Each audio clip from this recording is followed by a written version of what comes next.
Já sentiu que levantar-se da sua cadeira favorita exige um pouco mais de esforço do que antes?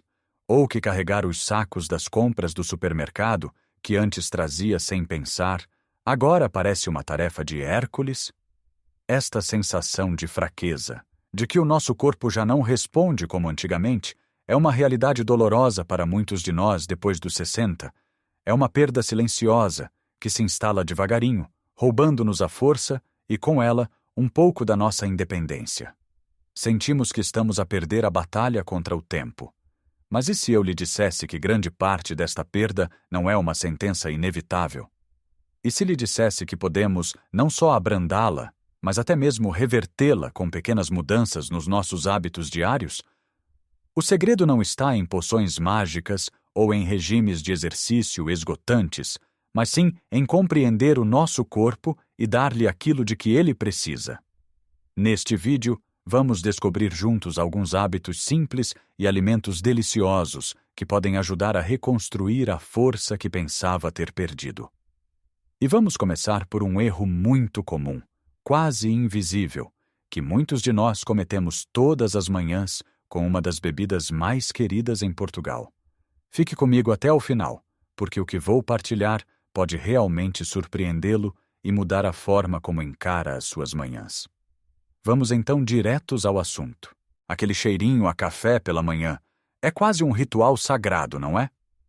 Para muitos de nós, o dia só começa verdadeiramente depois de uma boa bica ou de um galão quentinho. É o nosso momento de pausa, de ler o jornal, de planear o dia. Mas é precisamente neste ritual tão reconfortante que se esconde um erro que pode estar a sabotar silenciosamente os seus músculos. O problema não é o café em si. O café tem os seus benefícios. O problema é bebê-lo com o estômago completamente vazio, como primeira coisa do dia. Quando fazemos isso, acontece algo interessante no nosso corpo. O café estimula a produção de uma hormona chamada cortisol. Talvez já tenha ouvido falar dela como a hormona do estresse. De manhã, é normal termos um pico de cortisol para nos ajudar a acordar e a sentirmos-nos alerta. No entanto, quando bebemos café em jejum, este pico pode ser exagerado. E o que é que um excesso de cortisol faz? Ele coloca o corpo num estado de alerta, de luta ou fuga. Para ter energia rápida para esta suposta emergência, o corpo vai buscar combustível onde o encontra mais facilmente. E se não houver comida no estômago, uma das suas fontes preferidas são os aminoácidos guardados nos nossos músculos. Basicamente, o corpo começa a quebrar o seu próprio tecido muscular para obter energia. Imagine o seu corpo como uma lareira. De manhã, para começar o dia, precisa de lenha, que é a comida. Se em vez de lenha lhe der apenas um acelerador, que é o café, o fogo vai arder de forma muito intensa e rápida, queimando o que tiver mais à mão. E muitas vezes, essa lenha de emergência são os seus preciosos músculos. Ao longo de dias, semanas e anos, este hábito de beber café em jejum contribui para essa perda de massa muscular que tanto nos preocupa, a chamada sarcopenia. Felizmente, a solução é incrivelmente simples e até saborosa. Não precisa de abdicar do seu café. Apenas precisa de o acompanhar com algo. E o ideal é que esse algo seja uma fonte de proteína. Esta é a nossa primeira e talvez mais importante mudança. Nunca mais beber café com o estômago completamente vazio. Acompanhe-o sempre com proteína. Por que é que a proteína é tão importante aqui? Porque a proteína faz exatamente o oposto do cortisol. Ela sinaliza ao corpo para construir e reparar. Fornece os tijolos, os aminoácidos, de que os músculos precisam para se manterem fortes. Assim, quando come algo rico em proteína antes ou juntamente com o seu café, está a dar ao seu corpo a lenha certa. O café pode continuar a dar-lhe o alerta e a energia mental, mas o seu corpo terá o combustível adequado para usar, protegendo a sua massa muscular. E o que é que isto significa na prática? Significa trocar o hábito da bica solitária por um pequeno almoço mais completo. Pode ser algo tão simples como um iogurte grego, que é riquíssimo em proteína. Ou 2 fatias de queijo fresco com uma tosta integral. Um ovo cozido ou mexido é uma opção fantástica e que nos deixa saciados por muito tempo. Até mesmo um copo de leite ou uma mão cheia de amêndoas servem o propósito. A ideia é criar uma almofada de nutrientes que proteja os seus músculos do efeito do cortisol. Lembro-me do meu vizinho, o Sr. Antônio. Ele passava as manhãs a queixar-se de uma fraqueza que o atingia por volta das 11 da manhã e sentia que as pernas lhe falhavam com mais frequência. A rotina dele era sempre a mesma: acordar, beber um café forte e só depois, 1 ou 2 horas mais tarde, é que comia uma torrada. Conversamos sobre isto e ele, um pouco cético, decidiu experimentar. Em vez do café sozinho, começou a comer primeiro uma pequena taça de papas de aveia com algumas nozes e só depois bebia o seu café. Passadas 2 semanas, encontrei-o no jardim e ele disse-me, com um sorriso: "Sabes que mais? Aquela fraqueza a meio da manhã desapareceu. Sinto-me com mais pedalada para o resto do dia." Esta pequena mudança deu ao corpo dele as ferramentas certas logo no início do dia. Ao fazer isto, não está apenas a combater a perda muscular. Está também a estabilizar os seus níveis de açúcar no sangue, o que lhe dá energia mais sustentada ao longo da manhã, evitando esses picos e quedas que nos deixam cansados e com vontade de comer doces. Portanto, o desafio que lhe deixo é este: a partir de amanhã, olhe para o seu café da manhã não como um ato solitário, mas como uma parceria. O seu café e o seu amigo, a proteína. Juntos, eles vão começar o seu dia da forma mais forte possível. Mas, claro, proteger os músculos não é algo que se faça apenas ao pequeno almoço. O que fazemos ao longo do resto do dia é igualmente crucial. E não estou a falar de passar horas no ginásio. A forma como nos movemos e o que comemos nas outras refeições tem um impacto gigantesco. A verdade é que alimentar os nossos músculos é um trabalho a tempo inteiro, mas não precisa de ser um trabalho árduo. Depois de termos garantido um bom começo de dia com o nosso café acompanhado de proteína, o passo seguinte é continuar a fornecer esses tijolos de construção ao longo do dia. O nosso corpo é como um trabalhador de uma obra. Ele não consegue usar um caminhão inteiro de tijolos que chegue todo de uma vez. Ele precisa que os tijolos cheguem em pequenas remessas, à medida que vai precisando deles para construir a parede. Com a proteína, é exatamente a mesma coisa.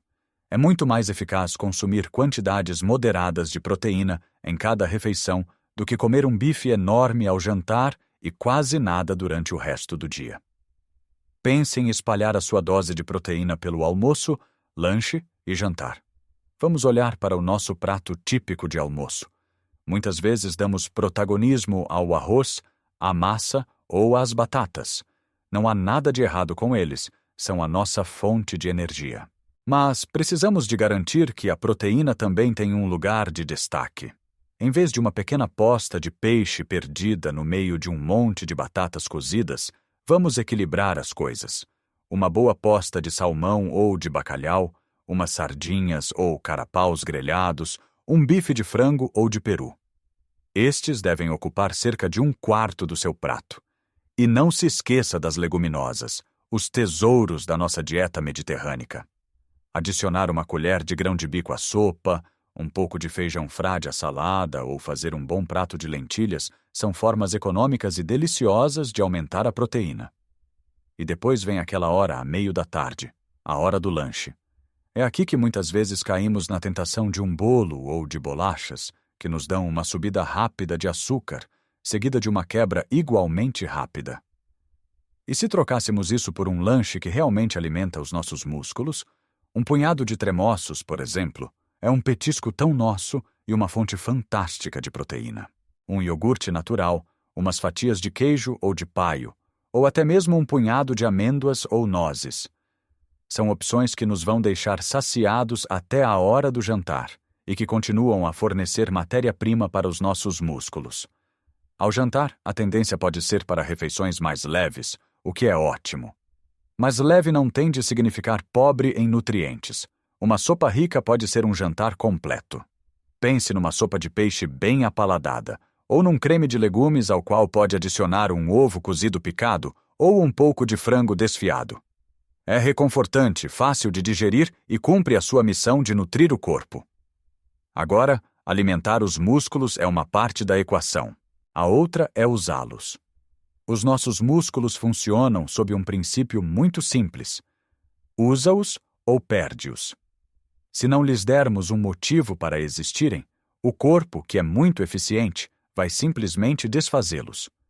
Quando ouvimos a expressão exercício de resistência, a imagem que vem à cabeça é, muitas vezes, a de um ginásio barulhento, cheio de espelhos e máquinas complicadas. Mas a resistência está em todo o lado na nossa vida diária. Não precisa de levantar pesos para fazer exercício de resistência. O seu próprio corpo é o melhor peso que pode ter. Vamos transformar atos cotidianos em oportunidades de fortalecimento. Comecemos pela cadeira. Todos nós nos sentamos e levantamos de uma cadeira várias vezes ao dia. Da próxima vez que o fizer, em vez de se apoiar nos braços da cadeira ou de se deixar cair, faça-o de forma lenta e controlada. Use apenas a força das suas pernas para se levantar e para se sentar. Tente fazer isto 5 vezes seguidas sempre que se levantar. Estará a fazer um dos melhores exercícios para as pernas e glúteos sem sequer sair da sua sala. E as compras do supermercado? Em vez de as ver como um fardo, veja-as como uma oportunidade. Distribua o peso de forma igual pelos 2 sacos e, ao caminhar para casa, sinta os músculos dos seus braços, ombros e costas a trabalhar. Mantenha uma boa postura, com o peito aberto e as costas direitas. É um exercício funcional, que o treina para as tarefas da vida real. Se gosta de jardinagem ou de cuidar de vasos na varanda, está de parabéns. Cavar, sachar, carregar sacos de terra, regar, tudo isto são formas excelentes de exercício de resistência que trabalham o corpo inteiro e ainda nos dão o prazer de ver as plantas crescer. Até enquanto espera que a água para o chá aqueça na cozinha, pode aproveitar.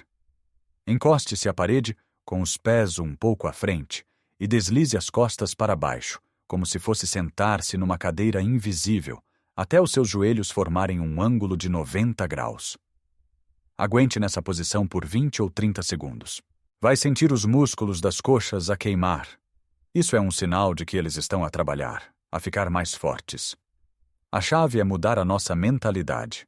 Deixar de ver o exercício como uma obrigação de 1 hora, 3 vezes por semana, e passar a ver o movimento como uma parte integrante de cada hora do nosso dia. Pequenos momentos de esforço somados ao longo do dia têm um efeito cumulativo poderoso. E por falar em acumular, há algo que o nosso corpo precisa desesperadamente para colher os frutos de todo este bom trabalho, e que muitos de nós, infelizmente, negligenciamos à medida que envelhecemos. Podemos fazer tudo certo durante o dia. Podemos começar com o nosso pequeno almoço rico em proteína. Podemos continuar a nutrir o corpo ao longo das refeições e podemos até integrar estes pequenos momentos de esforço na nossa rotina. Mas se não dermos ao nosso corpo a oportunidade de processar tudo isto, de reparar e reconstruir, o nosso esforço pode ser em vão. É aqui que entra o poder do sono e do descanso. Muitos pensam que o músculo se constrói durante o exercício, quando estamos a sentir o esforço, mas isso não é verdade. Durante o exercício, nós estamos, na verdade, a criar microlesões nas fibras musculares. É o processo de reparação dessas microlesões que torna o músculo mais forte e maior. E quando é que acontece a maior parte desta reparação mágica? Acontece à noite, enquanto dormimos profundamente. Imagine que é um pedreiro. Passa o dia a assentar tijolos, a fazer o trabalho pesado, mas é à noite, quando deixa a argamassa secar e solidificar, que a parede ganha a sua verdadeira força. O sono é a nossa argamassa. É durante as fases de sono profundo que o nosso corpo liberta a hormona do crescimento, que é fundamental não só para o crescimento em crianças, mas para a reparação de tecidos em adultos. Sem sono de qualidade suficiente, este processo de reparação fica comprometido. Os músculos não se recuperam adequadamente e, em vez de ficarmos mais fortes, podemos acabar por nos sentir mais cansados e doridos. Eu sei que dormir bem pode ser um desafio à medida que envelhecemos. O sono torna-se mais leve, acordamos mais vezes durante a noite. Mas há estratégias simples que podem melhorar imensamente a qualidade do nosso descanso. A primeira é criar uma rotina. O nosso corpo adora previsibilidade. Tente deitar-se e levantar-se aproximadamente à mesma hora todos os dias, mesmo ao fim de semana. Isto ajuda a regular o nosso relógio biológico interno. Outro ponto crucial no mundo moderno é a nossa relação com os ecrãs. A luz azul emitida pela televisão, pelos telemóveis e pelos tablets é uma grande inimiga do sono. Ela engana o nosso cérebro, fazendo-o pensar que ainda é de dia e inibindo a produção de melatonina, a hormona que nos diz que é hora de dormir. Crie um ritual de desligamento 1 hora antes de ir para a cama. Desligue os aparelhos eletrônicos. Em vez disso, leia um livro com uma luz suave, ouça uma música calma, ouça rádio ou simplesmente converse com o seu companheiro ou companheira. Permita que a sua mente abrande. O ambiente do seu quarto também é fundamental. Deve ser um santuário para o descanso. Mantenha-o o mais escuro, silencioso e fresco possível. Se a luz da rua o incomoda, invista nos bons cortinados opacos ou numa máscara de olhos. Se os ruídos o perturbam, uns tampões para os ouvidos podem fazer maravilhas. E por fim, preste atenção ao que come e bebe à noite. Refeições muito pesadas e gordurosas antes de deitar podem causar desconforto e perturbar o sono. E embora um copo de vinho possa parecer que ajuda a relaxar e a adormecer, o álcool, na verdade, fragmenta o sono na segunda metade da noite, impedindo-o de chegar às fases mais profundas e reparadoras. Um chá de camomila, de cidreira ou de tília é uma opção muito melhor para o ajudar a relaxar. Então, veja bem como tudo se encaixa, como uma bela engrenagem. Começamos o dia a proteger os nossos músculos, dando-lhes a proteína de que precisam juntamente com o nosso café, em vez de os deixarmos ser consumidos. Continuamos a alimentá-los ao longo do dia com as nossas refeições equilibradas, com o nosso peixe, os nossos ovos, as nossas leguminosas. Desafiamo-los de formas simples e práticas no nosso dia a dia, ao levantarmos-nos de uma cadeira ou ao cuidarmos das nossas plantas, lembrando-lhes que ainda são necessários e fortes. E, finalmente, oferecemos-lhes o descanso sagrado de que necessitam para se curarem e se reconstruírem, mais fortes para o dia seguinte. Não se trata de uma dieta radical, nem de um plano de exercícios impossível. É uma abordagem gentil e sustentável, uma forma de viver que respeita e cuida do corpo, que nos tem servido fielmente durante tantos anos. Eu sei que pode parecer muita informação de uma só vez, mas, por favor, não se sinta sobrecarregado.